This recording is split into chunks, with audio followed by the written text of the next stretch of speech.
Capítulo 1. La voz y el silencio. La nieve caía como si intentara silenciar lo inevitable.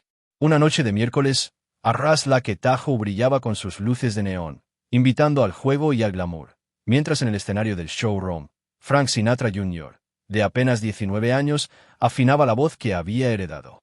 Su padre, la leyenda viviente, estaba en Los Ángeles, preparando su agenda para las fiestas. Nada parecía fuera de lugar, hasta que la puerta de la suite 417 se cerró con un clic final. Un clic que marcaría la historia. Barry Kinnan, un joven de 23 años con pasado católico, mente agitada y sueños rotos, entró sin levantar la voz. Con él, su cómplice Joe Amsler. El plan llevaba meses gestándose entre notas manuscritas, mapas y ansiolíticos. Para Kinnan, secuestrar al hijo de Sinatra no era un acto de odio, sino un negocio, una inversión desesperada que prometía resolverlo todo. Pero esa noche, con la bruma de Nevada abrazando el hotel, la lógica se volvería difusa. El joven Frank no gritó. No tuvo tiempo. Lo obligaron a salir con calma, como si fuera un viejo amigo. El cuerpo de seguridad de Arras no se percató de nada. En minutos, el cantante juvenil fue introducido en el maletero de un automóvil Ford, y su destino cambió para siempre. Cuando el teléfono sonó en la mansión Sinatra de Los Ángeles, una línea directa que nadie más usaba, fue como si el universo entero se detuviera. Frank Sinatra, el hombre que había cantado sobre el amor, la pérdida y la soledad en cada escenario del planeta, escuchó una voz que decía: «Tenemos a tu hijo. Queremos $240,000». Él no respondió de inmediato. Solo cerró los ojos y pensó en lo peor. En su interior, sabía que la fama traía enemigos, pero nunca pensó que alguien tocaría a su sangre. Durante años había protegido a sus hijos del brillo y del barro del estrellato. Pero esta vez, no había escenario que pudiera salvarlos. Esta vez era real, era criminal. Y era personal.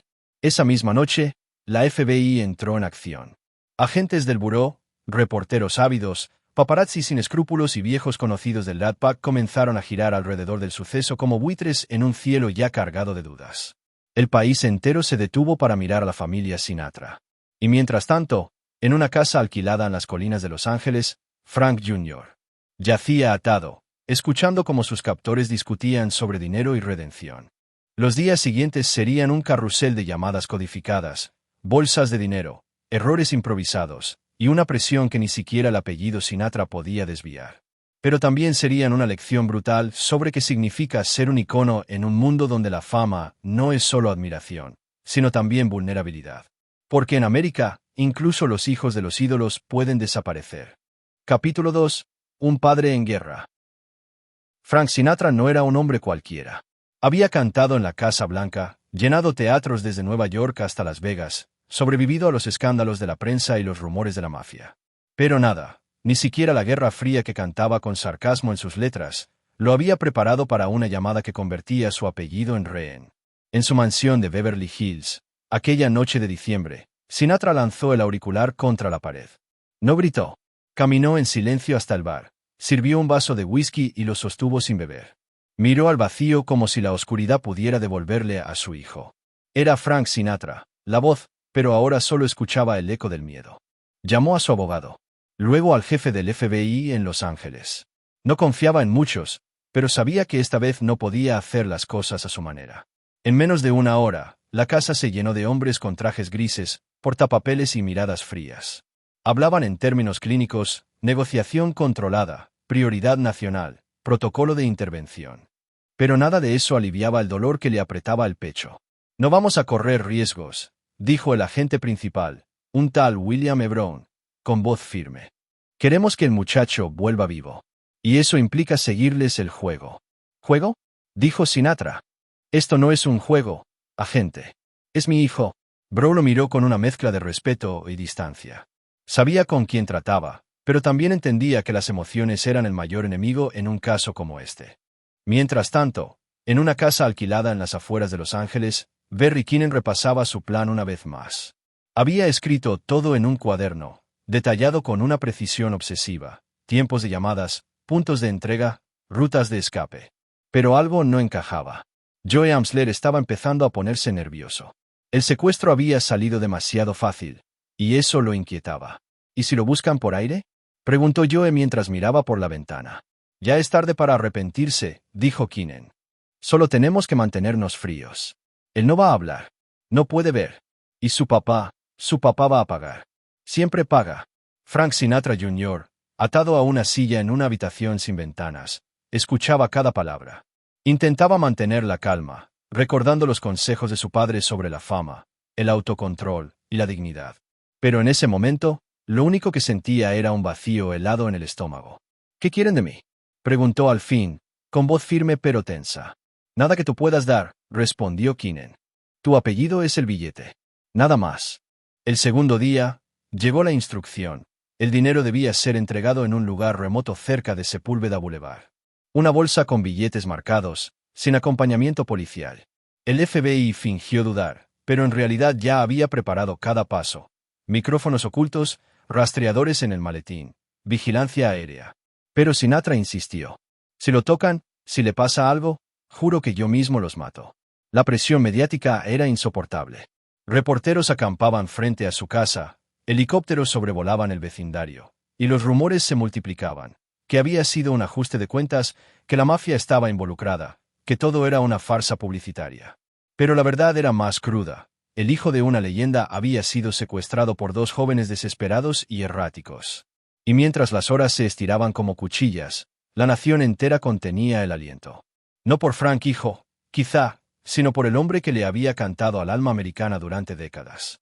Porque si incluso Sinatra podía ser herido, ¿quién estaba a salvo? La noche del 12 de diciembre, el cielo de Los Ángeles se cubrió con una capa de nubes bajas, como si el mundo entero quisiera esconder lo que estaba a punto de ocurrir.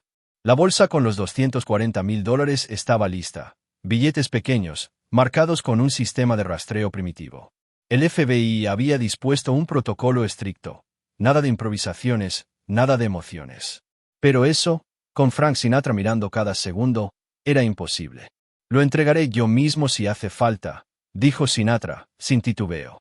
No, respondió Brown. Usted es demasiado visible. Demasiado importante.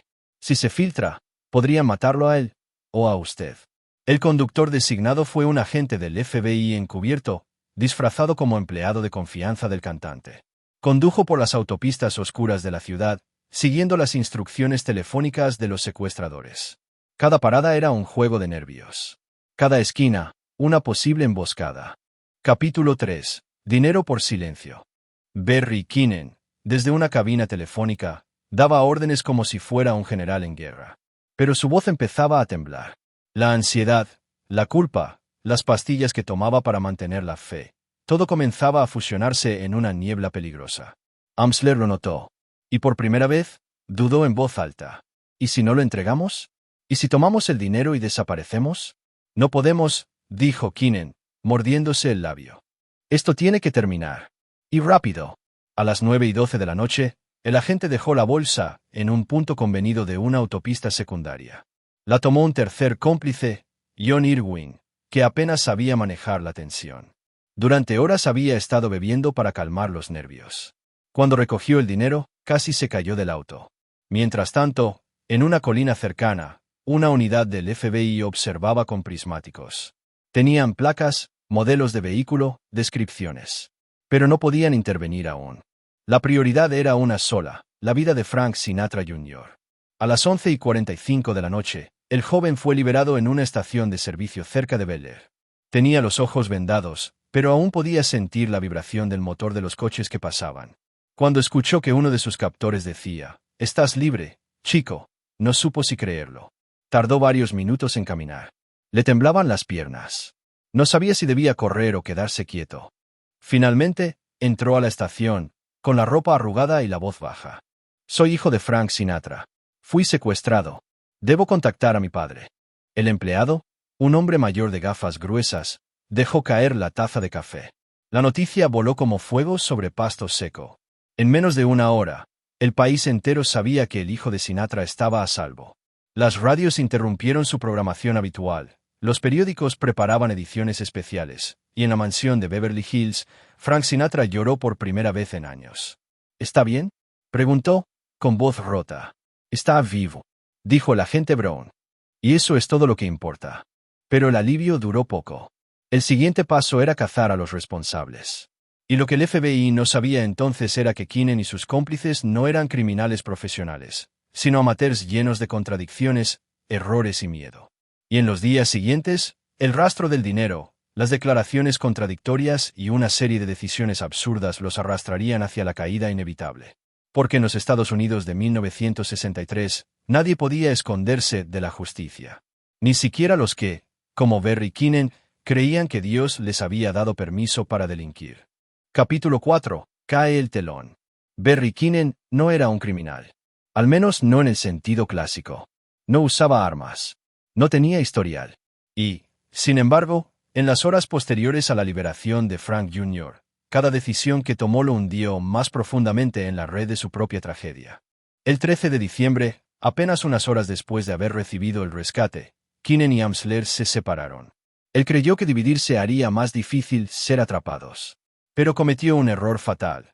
Volvió a casa de su madre en Los Ángeles, llevando consigo parte del dinero aún envuelto en bandas marcadas por el FBI. John Irwin, el tercer hombre en la ecuación, era el eslabón más débil. Cuando los agentes comenzaron a investigar su coche, el mismo que había sido identificado en la entrega del dinero, se quebró. No soportó la presión. Se presentó voluntariamente al FBI y en menos de 24 horas les ofreció un regalo en bandeja de plata: los nombres, las direcciones y el relato completo del secuestro. Fue idea de Barry, dijo. Él decía que era un plan bendecido, que Dios quería que lo hiciéramos. Yo solo los ayudé a cambio de algo de dinero. La declaración fue una bomba. Los agentes se movieron rápido. Keenan fue arrestado en su habitación, mientras aún hojeaba un periódico que lo calificaba de genio del crimen en sus primeras páginas. No opuso resistencia. De hecho, se sintió aliviado. ¿Está bien, Frank? Fue lo primero que preguntó. Joe Amsler, capturado poco después en San Diego, intentó defenderse con torpeza. No hicimos daño a nadie. Solo fue un negocio. Pero las oficinas del FBI, la narrativa ya había cambiado. No se trataba de simples jóvenes con una idea descabellada. Se trataba de un ataque contra la figura más popular de la cultura americana, una afrenta al mito. El juicio no sería solo legal, sería mediático, moral y casi ceremonial. El proceso judicial comenzó en marzo de 1964. La sala del tribunal en Los Ángeles estaba abarrotada. Prensa, familiares, abogados, curiosos. Frank Sinatra asistió a algunas audiencias, con rostro pétreo y gafas oscuras. No habló ante cámaras. Pero su presencia bastaba. Era un símbolo de una era herida. La defensa intentó argumentar que Keenan padecía trastornos mentales, incluyendo esquizofrenia paranoide. Presentaron diarios personales, grabaciones de voz, testimonios de psiquiatras. Era un intento por salvarlo de la cadena perpetua. Pero el fiscal fue implacable. Este no es un caso de locura. Es un caso de codicia. El señor Keenan diseñó cada parte del crimen. No por odio, sino por dinero. No por delirio, sino por ambición. Y eso lo hace aún más peligroso. Frank Sinatra hijo testificó. Su voz tembló al principio, pero fue claro. Nunca me golpearon. Nunca me insultaron. Pero me robaron algo que no puedo recuperar: la sensación de estar seguro. Me trataron como un objeto. Como una ficha de casino. Los veredictos llegaron en mayo. Keenan, Amsler e Irwin fueron condenados por secuestro con fines de extorsión. El juez dictó sentencias de hasta 75 años, aunque con posibilidad de libertad condicional tras algunos años, dependiendo de la cooperación y el comportamiento. Pero la verdadera condena fue social. Sus nombres quedaron marcados. Barry Keenan, en particular, pasó décadas intentando rehacer su vida, viviendo entre terapias, negocios fallidos y ocasionales entrevistas donde decía haber sido perdonado por Dios. Nunca más fue el mismo. Nunca más sonó confiable. Y así, el caso del secuestro de Frank Sinatra Jr. se cerró legalmente. Pero la cicatriz permaneció abierta en la memoria del país. Porque no fue solo un crimen, fue una grieta en la imagen de una nación que aún creía en ídolos invencibles.